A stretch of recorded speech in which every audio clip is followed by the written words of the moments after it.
Hi everybody, welcome back to my channel. It's Debbie here. Today I am going to work in my art journal and to do a page. And I kind of had a little idea, so I'm not even going to bother prepping this page with gesso or anything today. And I think what I'm going to do is just spritz the page down with some water, and I'm going to just kind of plop on some watercolor. So I have an idea for this page, and I got a new stencil that I wanted to play with. So yeah, I'm going to start by doing a background for my page. So I am going to go with some blues and greens in this page, and I'm going to use this water pen that I just got recently off of Amazon, and I'm just going to use tons of water, and look what happens when you really saturate that page. Now, this is not watercolor paper specifically, but it is a fairly good quality paper. This is my Ray Dunn sketchbook that I'm using for my art journal this year. And yeah, the paper is really good quality. So it took the water fairly well. And when the watercolor hits this page with it being this wet, it kind of just bleeds all over the place, which is really a cool thing. I love the way the blue went, especially, but I put a lot of water in that blue. And yeah, you can see how it doesn't take much to move it around on the page. So I'm just plopping these two colors on here because I think that they go together really well. And I don't think I show it, but I actually took a tissue, and where the blue and the green meet and that big puddle is there, I just soaked a little bit of it back up before I dried it. And that's all I'm doing. So I've just got the paint plopped on there, and you can see where I kind of soaked up that one little puddle. And I'm just drying this really well. Now, don't forget to dry your paper from the back side as well, or it really curls up, especially when it's this wet. So there was so much water on this page that I actually had to take that paper out, and I put a silicone mat in here because I was really worried that it was going to start dripping over the edge and go through that other paper and run onto my next page. You don't want to ruin your pages. So yeah, that's what I did. So I just continue drying here, hit that back up a bit so it'll flatten your page out a bit. And it did buckle a little bit, but that's okay. I don't mind. It'll flatten out after it's been in the book for a while. When that book's closed, it all goes back to normal. So there's my page, and I'm using a stencil. I'm going to use these Diane Reevely inks, and they're permanent inks. And there's one that's almost identical to the blue and one that's almost identical to the green. And I'm going to use the opposites, the green on the blue background, and I'm going to use the blue on the green background, and just kind of add some depth and character to the background here a bit. Now this stencil, you can't even see it on here, but it's a cheap stencil, guys. I like to use things up. So this is kind of like a mandala pattern, and I really liked it. I bought a 12 by 12 scrapbooking paper pad from Dollarama a couple of years ago, and it was one of those project pads. And this stencil, there were 4 of these stencils attached together on the back page of that paper pad, and you had to press out all the cuts and everything yourself. So it really is a cheap stencil, but it works for things like this. Yeah, so I'm just going to wipe this off, and I'm going to carry right on to the next color. So I'm done with the green. Now I'm going to go and I'm going to stencil over the green with the blue. But first I'm going to take my scissors and cut that little bit off the end of my makeup sponge. I do not want to contaminate the two colors in my ink pad. So this, I'm just having fun with this. You know, no perfection here, that's for sure. And I definitely don't claim to be an artist, but you just do what feels right to you. And that's all I'm doing here. Now I could have gessoed this page first, but I didn't want to because by adding all that water, that's how I got this really cool background. So you don't always gesso your page first. So if you hear a little banging in the background, my husband's puttering away downstairs, and that's okay. So this washi tape is just an old washi tape that I had, and it had a little bit of, it has the green and it has the blue in it, but it also had a little pink. So just by sticking that down, I added, again, a little bit more dimension with those. They look like polka dots, but they're little tiny diamonds. And I'm taking this birdhouse. I already stenciled a few, but I wanted another one. I'm just adding some of this birdhouse stencil in the blue again to the background. Just, you can just barely see the lines. It just, again, gives it a little more dimension. And every time you add something on top, it pushes the layer underneath it back a little bit, so it starts to add depth. That's just a good way to add depth without gluing a bunch of stuff all over your page. Just keep adding layers of color, and the layer underneath gets pushed back each time. And that was just a dollar store stamp set as well. So I don't have any white gesso, and I wanted white gesso, so this is how I got it. I'm going to mix it together and I'm going to put it over the page. So I took a little bit of white acrylic paint. I added some clear gesso to it, shook it up, and then I think I edited out a little tiny bit, but I took a card and scraped over this all, because now I want to push that. I'm just showing you what I did here. So I just put a little bit on, and I really thinly put it over all my background. Sorry, my words. I put it over all my background because I want to push that background way back now. Because now I want to put my focal images on here. And this is where the stencil is coming into play. Oh my gosh, wait till you see this stencil. Now, I ordered this stencil that I'm going to use from Ninny's Napkins, and I have a link to her Etsy shop down below, so you can go. It's actually not an Etsy shop, sorry, it's actually to her page, but this is a Stamperia stencil. I've never used one before, but this one caught my eye, guys. It is so unique and so pretty. The images on this stencil are fabulous. So it has a little bit on both the sides that kind of look like a script, so I'm going to use a little bit of that first, and I'm sticking with this same color palette, this same ink pad. So this ink pad has a bright pink, it has a bright blue, a bright green, and a black in it, and it's all permanent ink.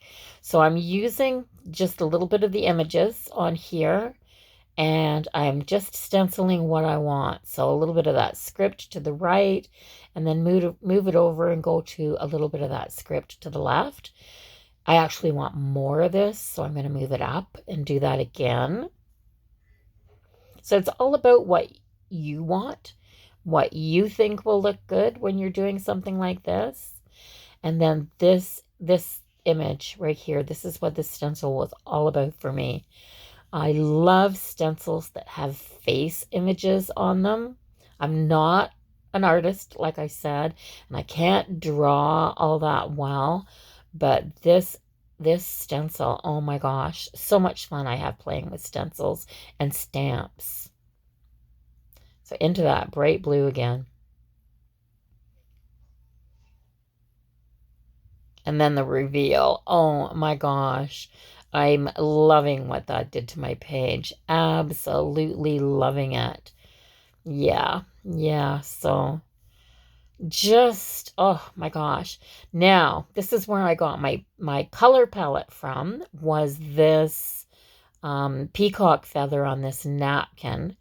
So I'm just going to tear this napkin apart, and I'm going to use a bit of this peacock feather, guys. The blues and the greens in this are where I got this is where I chose my colors from.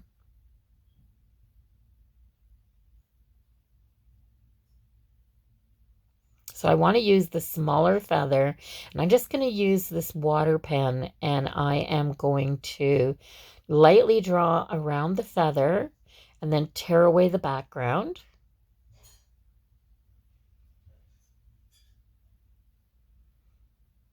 So you don't have to soak this, just a little bit of water, and then gently tug away the rest of the napkin. That's the best way to cut out an image, and it gives you this feathered edge to your paper so that it almost disappears. The napkin almost disappears when you glue it down. Now I'm just trying to figure out what I want to do with it. I'm going to take a little bit more off right there.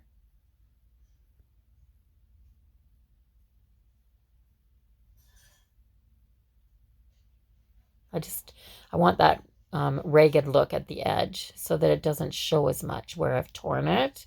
And that's all I'm doing here is just roughen that edge up a little bit more.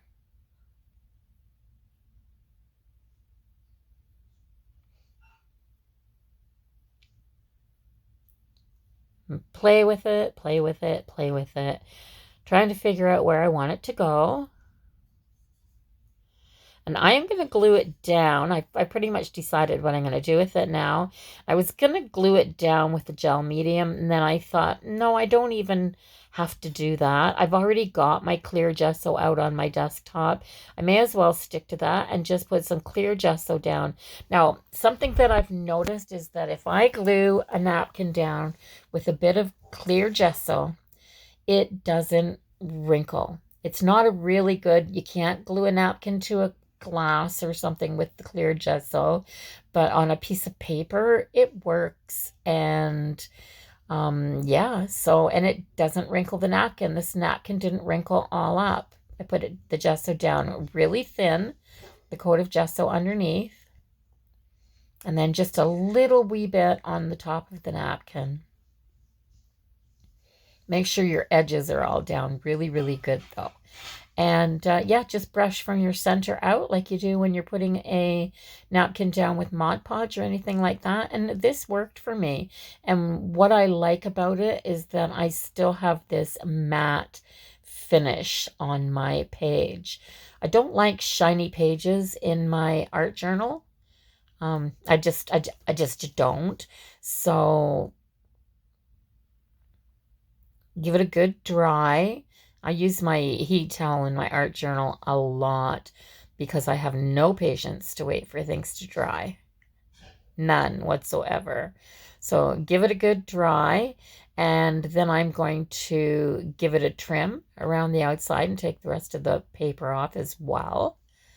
And yeah, sorry for the scratchy voice on this, but yeah, I don't know why, but I have a scratchy voice today.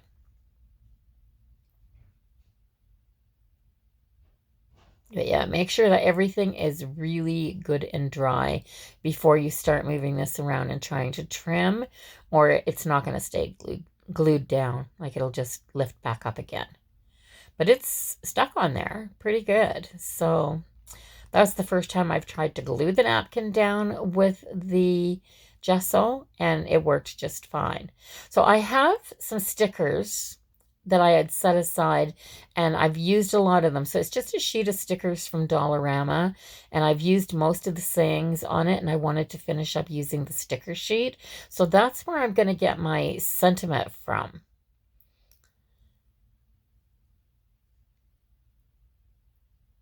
I love the way that face is just peeking out from behind the peacock's feather, and how much depth it gives it. Like it's all pastels and it still has a ton of depth.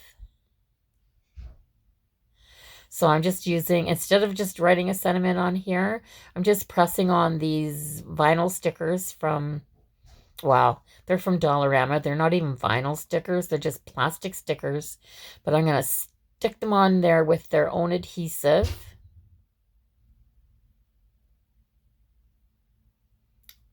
Couldn't even get that one off.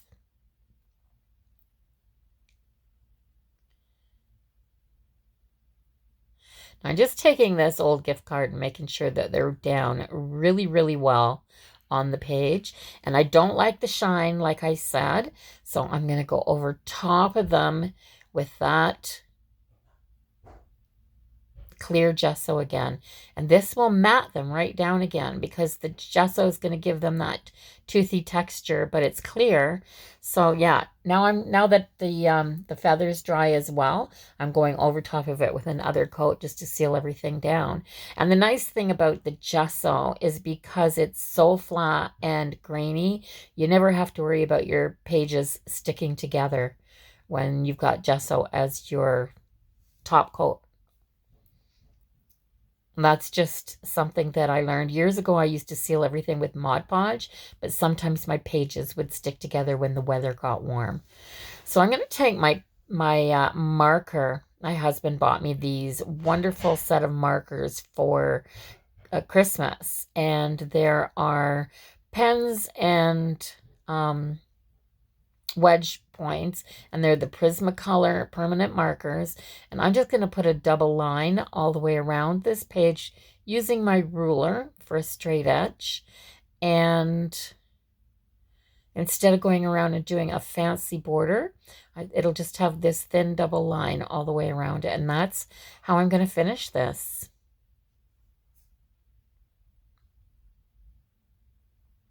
At least at this point, I thought this was how I was going to finish it.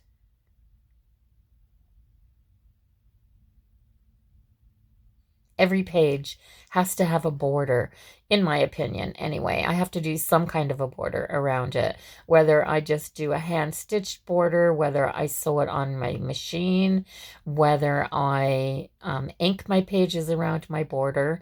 No matter what I do, my page has to have some kind of a border.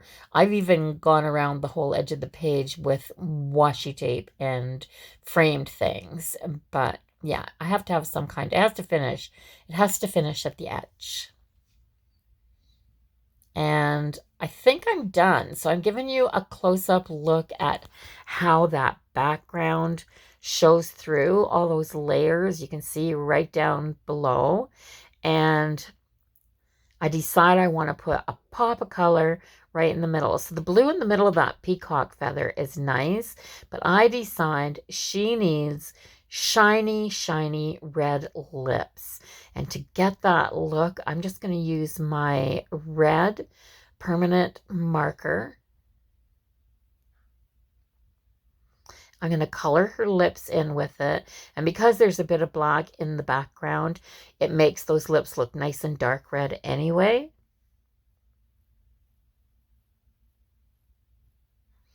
And then I'm going to do something that I haven't done for quite a while. And I'm going to make that look like, I'm just going to make the lips look spectacular. And I am going to finish them. Wait for it. Glossy accents. These are going to look like glass. So just a thin coat of glossy accents just on top of the lips. Now, you can put glossy accents on stuff and it'll pretty much stay where you put it. It doesn't run all over the page because it's so thick. And it's a little bit cloudy looking right now, but when it dries, it's going to look spectacular. So if you like this page, guys, give this video a thumbs up. And I will see everybody in the next one. Until then, stay safe, everybody. Love you guys.